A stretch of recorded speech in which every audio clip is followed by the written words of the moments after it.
Бул жуманын алгачкы иш күндөрүндө президент Сооронбай Жээнбеков 2020 жылды региондорду өнүктүрүү, өлкөнү санариптештирүү жана балдарды колдоо жылы деп жарыялоо жөнүндө жарлыкка кол койду. 2018 жыл региондорду өнүктүрүү, өлкөнүн мамлекеттик саясатынын негизги артыкчылыгы деп аныкталган.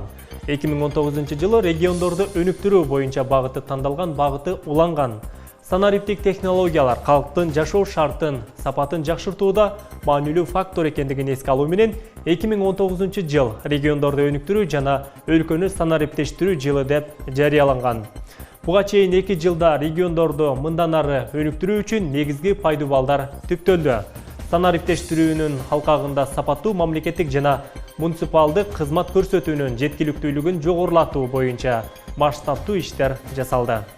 Белгиленген багыттар быйылкы жылы дагы мамлекеттик саясаттын артыкчылыктуу багыттары бойдон калууда. Алар менен катар мамлекеттик саясаттын маанилүү багыттары катары балдарды өзгөчө ата-энеси жок, оор турмуштук абалда калган жана ден соолугуна мүмкүнчүлүгү чектелген балдарды колдоо дагы жарлык аркылуу белгиленген.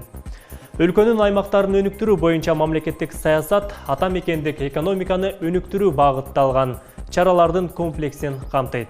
Анын ичинде үй-бүлө институтуна, балдарды социалдык жактан коргоонун деңгээлине таасир эткен ички миграцияны кыскартуу максаты да коюлууда. Бул тенденцияны эске алуу менен быйылкы жылы мамлекеттин өсүп келе жаткан муунду тарбиялоо боюнча үй-бүлөлүк салттарды бекемдөө маселелерине өзгөчө көңүл бурулат. Жарлыкка ылайык өлкөнүн мамлекеттик жана жергиликтүү өзүн башкаруу органдарынын маанилүү милдети катары региондорду өнүктүрүү, өлкөнү санариптештирүү жана балдарды ар тараптан колдоо боюнча иш-чараларды ишке ашыруу аныкталды. Саламатсыздарбы? Бул апта берүүсү, студияда Адыл Акжулулу. 2020 жыл аймактарды өнүктүрүү, өлкөнү санариптештирүү, балдарды колдоо жылы деп жарыяланды. 2 жылдан бери региондорго өзгөчө көңүл бурулуп, инвестициянын агымы аймактарга тартылууда. Мамлекет калкка сапаттуу жана жеткиликтүү мамлекеттик кызматтарды көрсөтүүнү көздөп, учурда бардык мамлекеттик органдарды санариптештирүү системасы жүрүп жатат.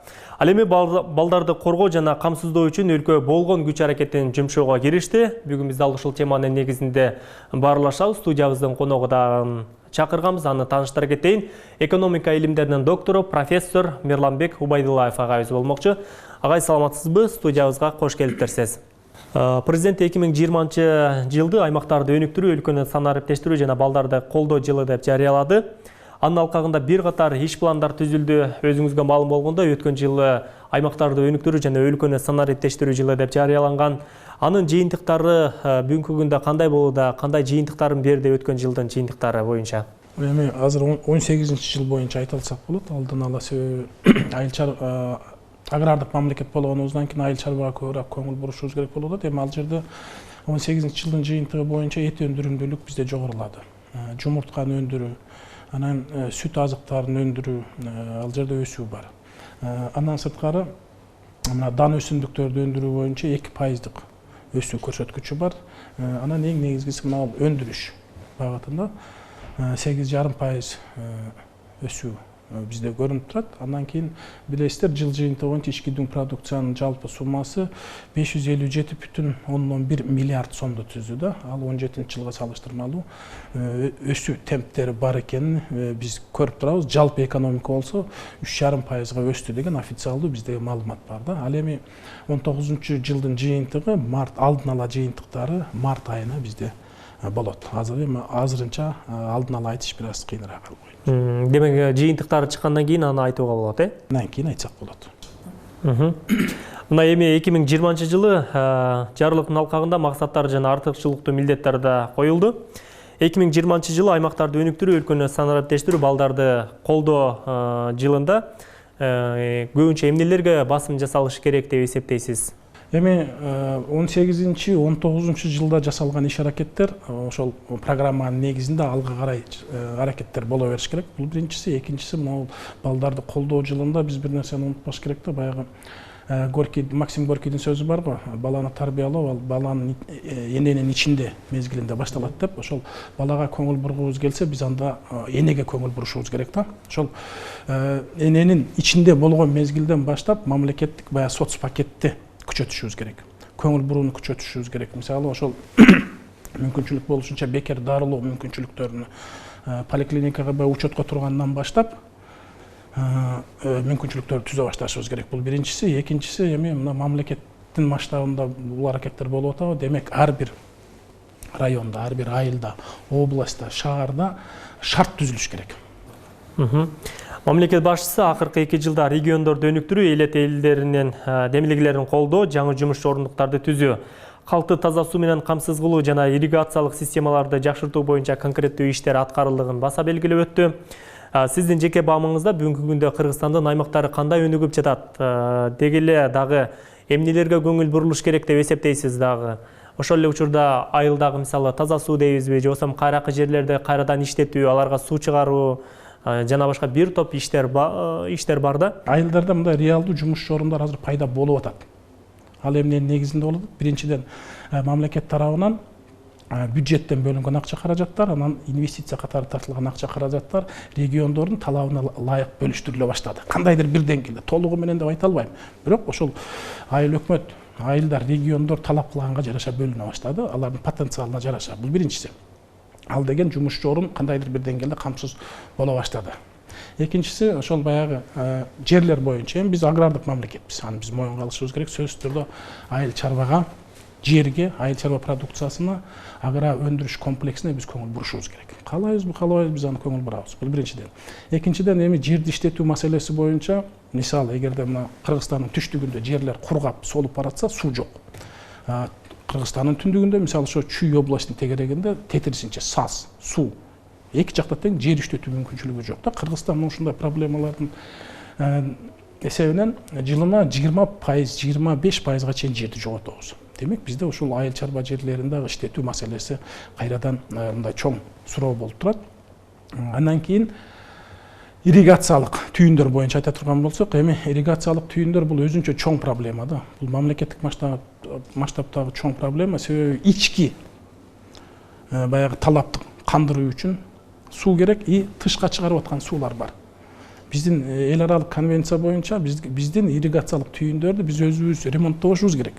Мамлекет ошону да өзүнүн мойнуна алып алды да, бул чоң катачылык.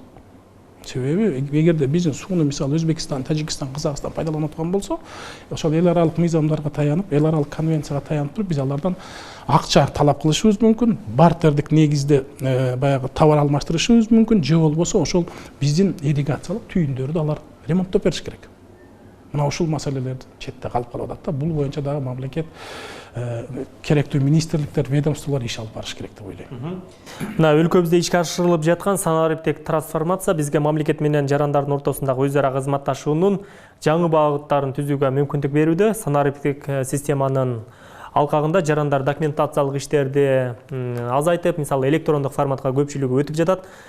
Ушул электрондук форматка өтүү бүгүнкү күндө канчалык деңгээлде өзүнүн бир пайдасын тийгизүүдө элге бир жыйынтыктары алдын ала көрүлүп жатабы ошонун? Жыйынтыктар бар. Президенттин өзүнүн сөзү бар, 189 кызмат түрү мамлекеттик ошол санариптик системага өтөт деп.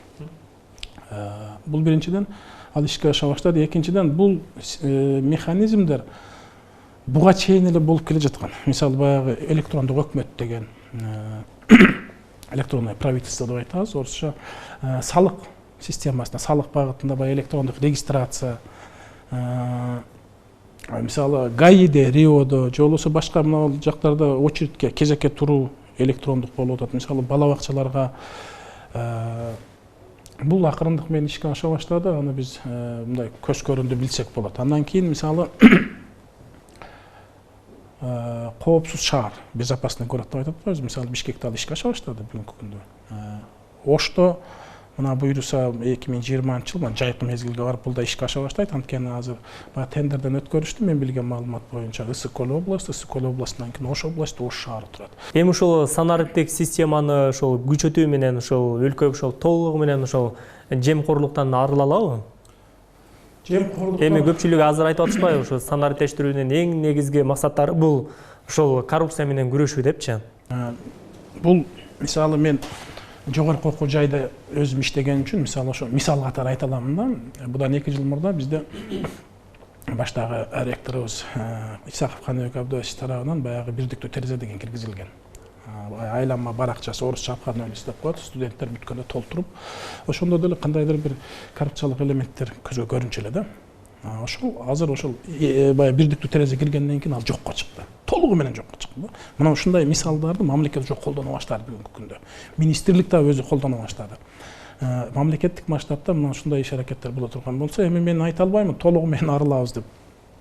Бирок кандайдыр бир деңгээлде акырындык менен ошол жакшы жыйынтыкка баруу жолдору бар да. Стандарттык системаны ишке ашыруу менен, бүгүнкү күндө ошо балдарга зордук зомбулук, жаш балдарга зордук зомбулук күчөп жаткандыгы талашсыз. Ошол эле учурда балдарын таштап кеткен ата-энелер да жок эмес. Ошол эле учурда баягы мигранттар деле балдарын таштап коюп, бул жакта балдары жоголуп кетип, же болбосо тууган уруктарын да зордук зомбулукту көрүп калган учурлар көп катталып атат да. Деги эле ушул маселени болтурбош үчүн кандай кадамдарга барыш керек, кандай аракеттерди кылыш керек деп ойлойсуз? Же эл арасында ушундай түшүндүрүү иштерин жүргүзүп, балдарды камкордук көрүш керек деп ойлойсузбу? Жеке баамыңызда. Мен жеке баам мындай да эми илим бул чоң маселе. Айрыкча мына жаш балдар, үй бүлө, зордук зомбулук азыркы көрүп аткан реалдуулук болуп атат да бүгүнкү күндөгү, айрыкча мына акыркы 20-25 жылдактагы терс реалдуулук. Эми буну менен күрөшүү жөн эле мамлекет мындай резолюция кабыл алып, же болбосо кандайдыр программа кабыл алып туруп эле биз күрөшүп атабыз, аракет кылып атабыз деген менен чектелсек болбойт, ал ишке ашпайт. Бул чоң мамлекеттик идеологияга айланыш керек. Себеби жаш баланы тарбиялоо бул өзүнчө бир чоң проблема, чоң көйгөй, чоң маселе. Ал эртеңки болочок ушул коомдун мүчөсү катары биз мындай реалдуу тенденция менен иш-аракет кылышыбыз керек. Мүмкүнчүлүк болушунча мамлекет бир тараптан, үй бүлө экинчи тараптан, баягы мамлекеттик эмес уюмдар үчүнчү тараптан ушундай биргеликте жалпы коомдун келечегин биз тарбиялашка аракет кылышыбыз керек. Мирламбек мырза, атайын алтындай убактыңызды бөлүп, биздин студиябызга келип, пайдалуу маалыматтарды айтып бергениңиз үчүн сизге ыраазычылык билдиребиз. Саламатта калыңыз.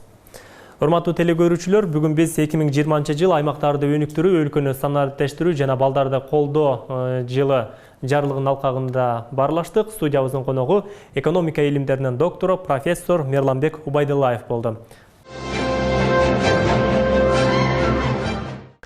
Кубаттуу өлкөнүн келечегин бактылуу балдар түзөт. Өлкөнү санариптештирүү өнүгүүнүн негизги баскычы. 2020 жыл аймактарды өнүктүрүү, өлкөнү санариптештирүү жана балдарды колдоо жылы деп жарыяланды. 2 жылдан бери региондорго өзгөчө көңүл бурулуп, инвестициянын агымы күчөп турат. Мындан тышкары мамлекет тарабынан социалдык объектилердин курулушунун саны өсүп, айыл жерлеринде ишкерлик кылууга болгон мүмкүнчүлүктөр түзүлдү. Ал эми балдарды коргоо жана камсыздоо үчүн өлкө болгон күч аракетин жумшайт. Кененирээк Абдумалик Базарбаев айтып берет.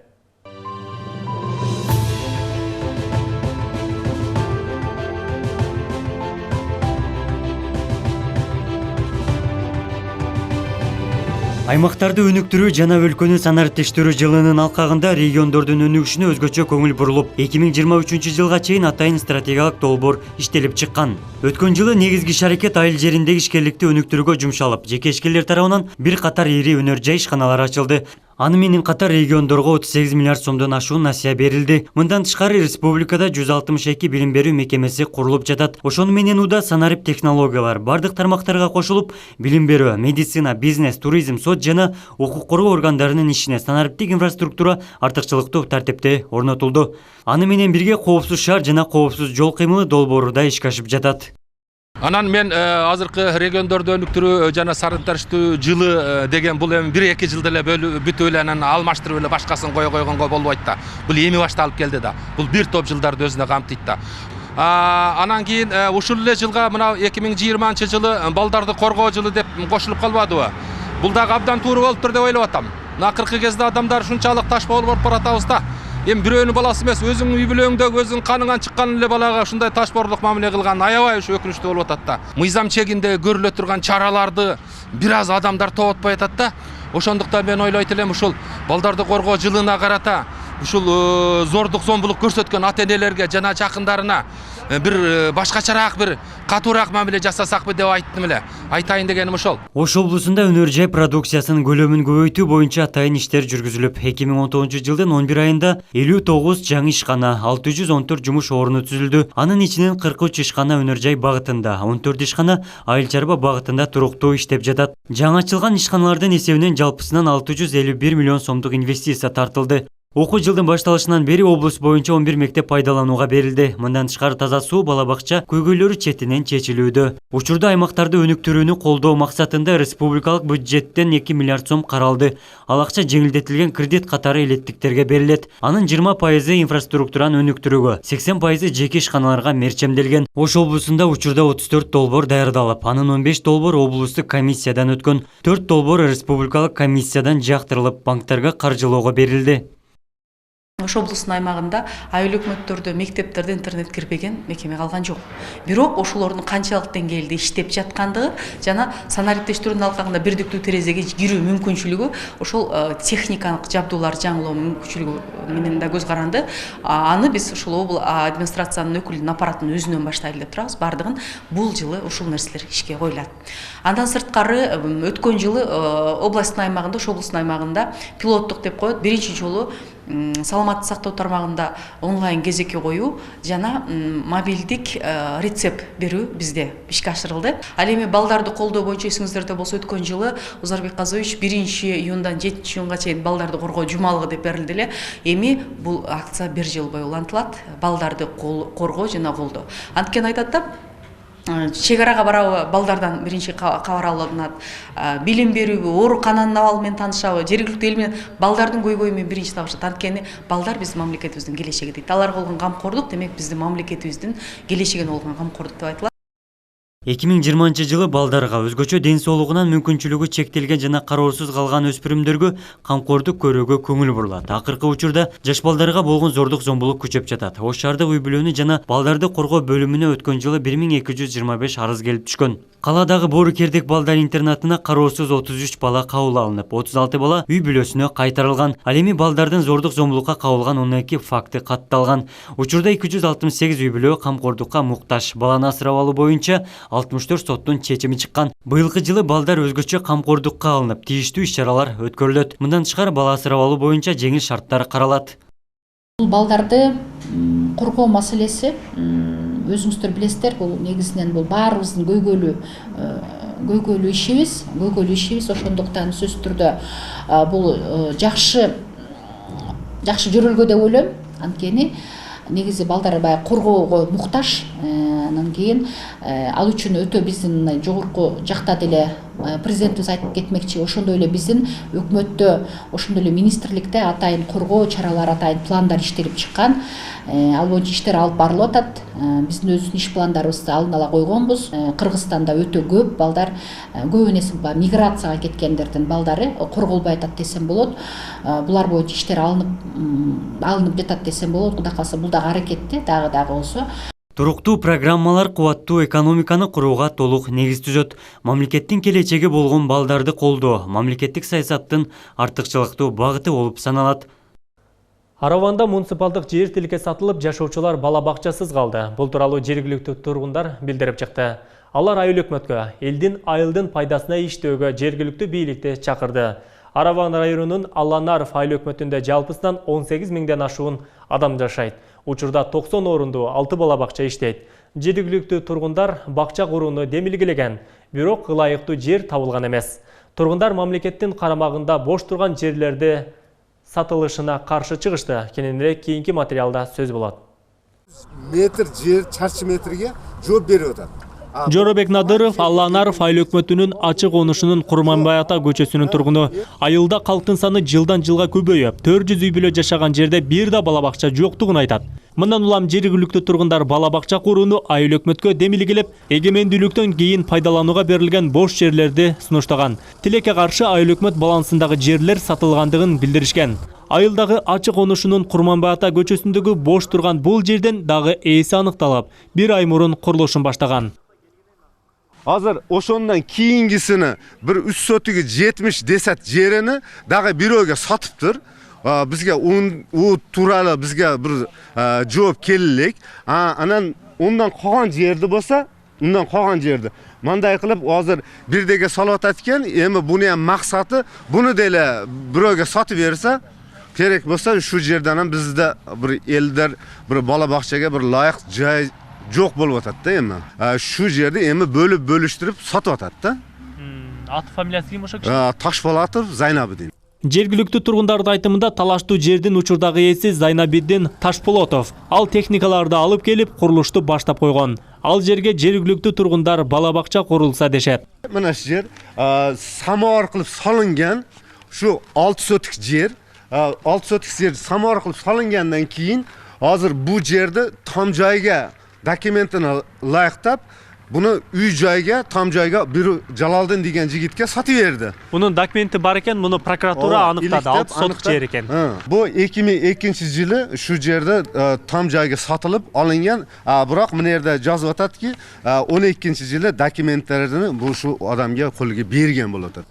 Бул талаштуу жердин аянты 12 сотыктан ашуун. Ал элдин муктаждыгы үчүн ажыратылган. Алгаш чайхана, чаштарачкана ачылып, кийин ишмердүүлүгүн токтоткон. 2002-жылы 12 сотык жер тилкенин ичинен 6 сотык жерди Жалалдин Өмүрзаковго мыйзамдуу сатылып, документтештирилген. Калган 6 сотыктан ашык жер да жеке тараптарга сатылгандыгына тургундар нааразы. Hozir men turib atadi, meni qog'oz turadi. Tashpolatov Zaynabidin 2002-yili Abdulhamidovga qo'l qo'ydirib atadi. Menchiklashtirish bo'yicha-chi, u yerda. U odam qo'l qo'yib atadi. Anan biz odam atdik, suylasak u odam orqaga o'zi tistarib atadi-da. Men qo'yganim yo'q deb atadi. Bu yerda.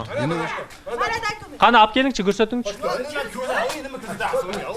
Бул арада буга чейин таштанды болуп турган жерге 1 ай мурун курулуш куруп баштаган Зайнабидин Ташполотовдун үйүнө бардык. Ал жер тилкесин мыйзамдуу сатып алгандыгын айтып, бирок көрсөткөн жок. Sen kimsen? Prokuror yaz bu özünçe. Ya hozir siz nima qilyapsiz? Prokuror yaz. Mana prokuror geçirdim ben. Koyver kameramdan. Араван районунун Алланаров айыл өкмөтүнүн башчысы Жололдин Нурбаев жергиликтүү тургундардын маселесинен кабары жок. Ошондуктан маалымат берүүдөн баш тартып, талаштуу маселени айыл өкмөтүнүн орун басары Акрамжан Өкмөмов жооп берерин билдирди. Акрамжан Өкмөмов жер боюнча маалыматы жок, эмийликтөө иштери башталарын убадалады. Бүгүнкү күндө у жер боюнча айыл тургундарынан бизге бүгүн мана арыз келип түштү. Айыл өкмөтү адистери, жер адистери менен болуп туруп, биз шу жер боюнча толук маалыматыны тактап, бул жер социалдык объектми, же жеке менчик жерми, шу боюнча бир өргөнүп чыгып туруп, тийиштүү чараларды көрүп туруп, биз кат жөнүндө маалыматты ошо кайрылгандарга беребиз.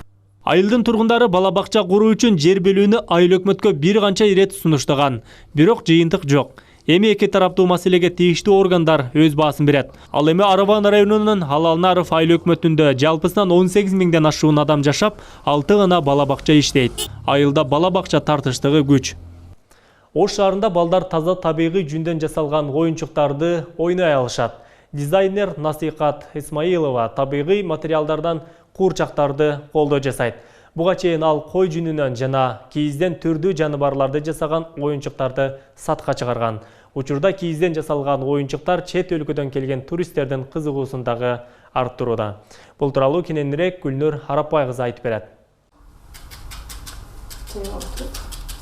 Насикат Исмаилованын бир күндүк убактысы ушул жерде өтөт. Анын колдоо жасалган оюнчуктарын көргөн кардар дароо сатып алууга ашыгат. Анткени балдардын оюнчуктары табигый таза кой жүнүнөн жасалат. Каарманыбыздын айтымында сапаттуу кой жүнү кымбат. Буга чейин койдун жүнүн Бишкектен буйртма менен алдырып келсе, эми Алай районунан алып келүүнү пландоодо. Кийизден жасалган буюмдарды интернет желесине жайгаштырып баштаган соң, анын кол өнөрчүлүгүнө чет жактан дагы кызыккандар көбөйгөн.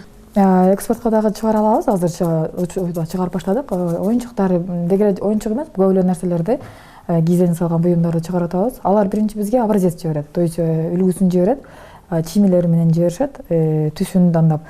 Биз ошону жасап, обратно жиберебиз. Алар бир карап чыгышат дагы, эгер аларга макул келсе, андан соң уже заказ беришет. Ошого карап биз даярдап беребиз. Алар убактысын айтат, кайсыл убакта керек экенин. Көбүнчө мисалы жаңы жыл алдында жасалат, көбүнчөсүн аларга белек катары көп берилген үчүн жүндөн оюнчуктар, жакшынакай оюнчуктарды аларга ушу көбүрөөк жаңы жыл алдын жиберебиз. Оюнчуктар түрдүү жаныбарлардын мультфильм каармандардын элесинде жасалат. Клара Жолдашева оюнчуктарды жасоодо ар бир бөлүгүнө дыккат көңүл бөлөт. Ар бир бөлүгү ар башка түстөр менен кооздолот. Таза материалдан жасалган оюнчуктар балдардын ден соолугуна зыяны жок. Тигр болсо сары цветтерди беребиз, ошентип 12 түрүн жасайбыз азыр. Бул игрушкаларды биз мультиктердин, жомоктордун, каармандарынан алабыз. Балдарга кызыктуу болушу үчүн, балдар кызыгыш үчүн келип, кармалап, аябай кызыгып, балдар алдырып кетет апаларына. Шаарга келген туристтер көбүрөөк кийизден жасалган буюмдарга кызыгышат. Өзгөчө токулган оюнчуктарды белекке алышат. Токулган оюнчуктарды балдар кирдетип койсо, жууп кайра колдоно берет. Насыйкат айым бул жагын дагы эске алган. Койдун жүнүнөн жасалган оюнчуктун сапаттуулугу дагы ушунда.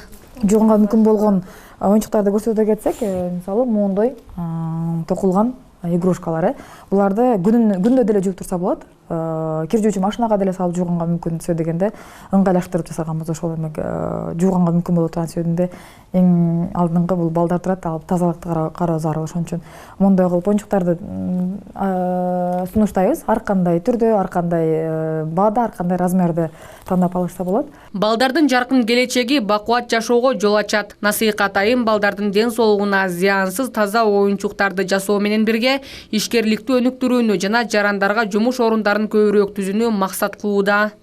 Азыр сиздер жума ичинде маанилүү деп табылган жаңылыктар топтому менен таанышып алыңыздар. Аны кесиптешим Абдымалик Базарбаев айтып берет.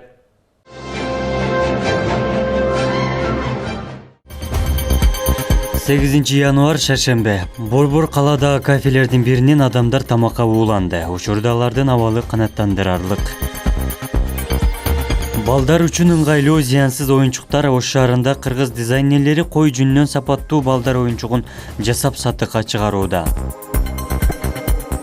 Жаңы жыл алдында көчөдөн табылган кыздын энеси аныкталды. Учурда наристе калыбына келтирүү борбордо. Торугарт көзөмөл өткөрүү бекетинде чек ара кызматкерлери тарабынан аткезчилик жол менен Кыргызстанга киргизилген жүк аныкталды. Анын жалпы салмагы 2 тоннаны түзгөн.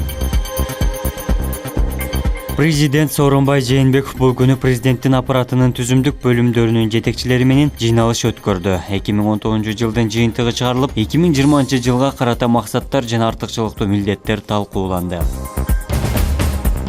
8 январда Иранда учак кулап түштү. Анда бара жаткан бардык жүргүнчүлөр жана экипаж мүчөлөрү каза тапкан.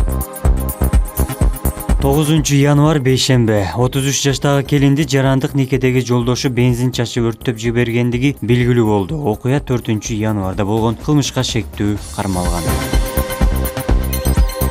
Бул күнү Атамбаевдин соту УКМКнын имаратында уланды. Алмазбек Атамбаев сот залынан чыгып кеткен. Судья процессти Атамбаевсиз өткөрүү чечимин кабыл алды. Кара Суу шаарындагы көп кабаттуу үйлөрдө канализация таза суу жок. Тургундар саркынды сууну сыртка ташып төгөт. Бул көйгөй көптөн бери чечилбей келет. Чүй облусунда тоноочулукка шектелип 25 жаштагы жаран кармалды. 9 январда президент Сооронбай Жээнбеков финансы министри Бактыгүл Жээнбаеваны кабыл алды. Мамлекет башчысы 2019 жылы каралган республикалык бюджеттин аткарылышы жана 2020 жылга карата бюджеттик саясаттын негизги багыттары жана параметрлери менен таанышты.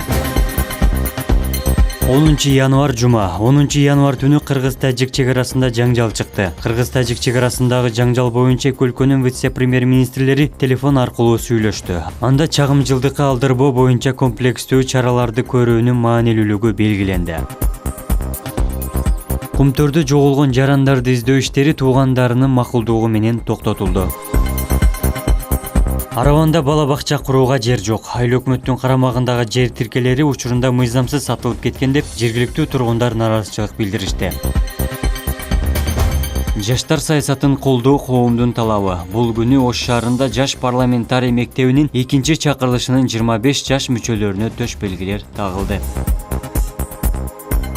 Бишкек шаарынын түштүк жагында Кыргызстан жана Азербайжандын достук паркы курулат. Президент Сооронбай Жээнбеков Кыргызстан жана Азербайжандын достук паркын курууга капсула салды.